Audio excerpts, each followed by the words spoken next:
on, Zoe. Pick up!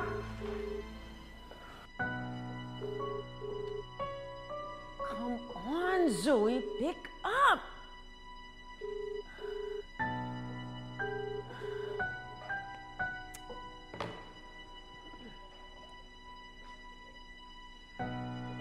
Bakit ngayon ka lang? Bakit nauna pa ako sa'yo umuwi?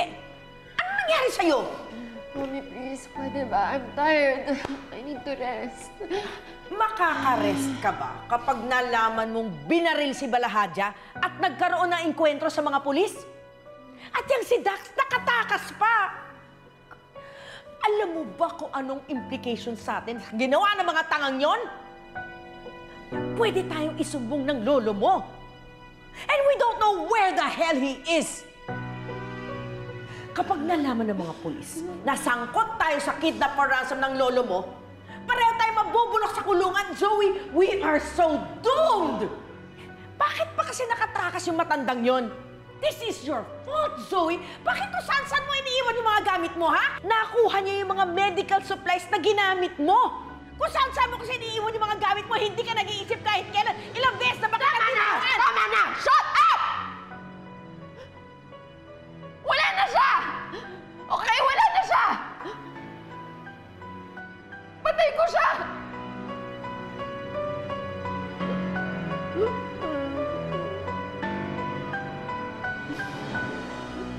Ma'am, nakita po namin to sa location. Namumukhaan niyo po ba kung kanino po ito?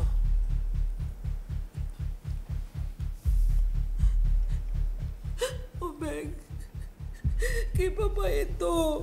Ako nagbigay nito sa kanya. Ate. Pero wala pa rin si Papa. Oo nga. Kung wala si Papa dun, nasaan siya? Wala po ang tatay niyo doon. Na-search na po namin ang buong lugar pero wala po talaga. Pero may nakita po kaming hukay na may nakalibing. Isang pulis. Si Police Officer Vasquez. Isa sa mga tauhan ni Balahadja. Tingnan mo na kung wala doon si Papa. At hindi din siya yung nakalibing doon. Saan natin hahanapin si Papa? Anong next step natin? Paano kung talagang Ate. may mas masama pang mangyari kay Papa? Ate, huwag mo sabihin yan. Mahahanap natin si Papa.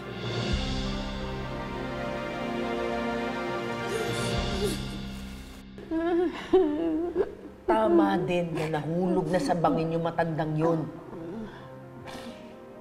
Mommy, it was an accident. Ganon din yun eh. Kung hindi nangyari yun, pinahamak na tayo ng lolo mo. Teka, yung cellphone na nakuha mo sa kanya, asa na? Wala, dinispose ko na. Mabuti naman. Hindi ka kasi nag-iisip eh.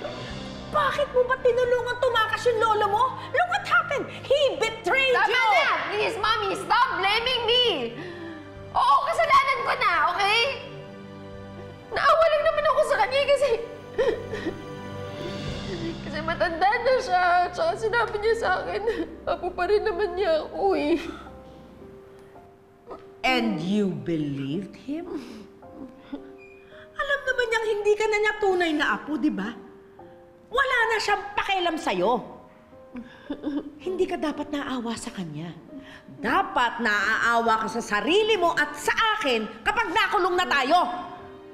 Pinaiiran mo kasi lagi yung puso mo. If I'm not beside you to guide you, and kung sino-sino nagtitake advantage sa'yo with their selfish interests, you stop crying! You see? Trinaydor mo ko. Pinatakas mo siya nang hindi ko alam. Ngayon, ikaw naman ang trinaydor! You reap what you sow, Zoe! Ipanalangin na lang natin na hindi na mabubuhay yung lolo mo sa pagkahulog niya sa bangin. Kung hindi, tayo ang patay!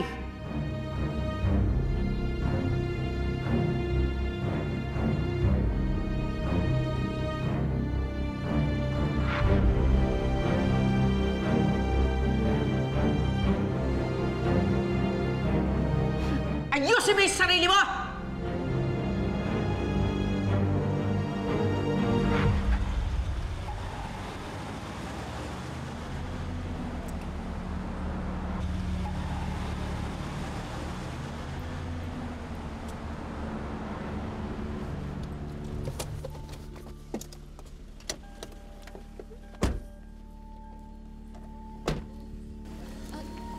Excuse me po.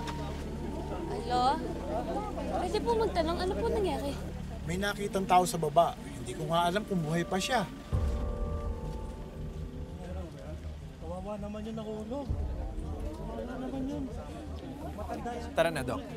Let's go. Ayan na, inaakit na! O, tabi kayo, inaakit na! O, ayan na, paakit na! O, tabi kayo, tabi!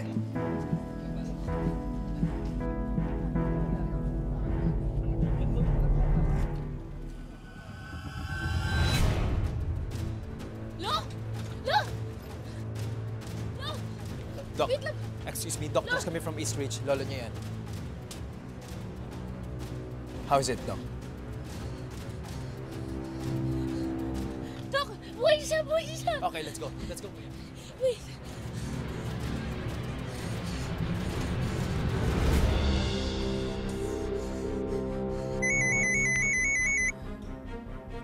Hello?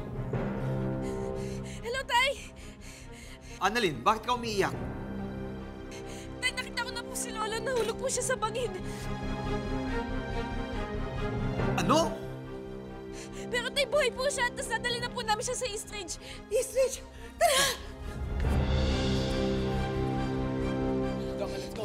Susunod ako. Excuse me.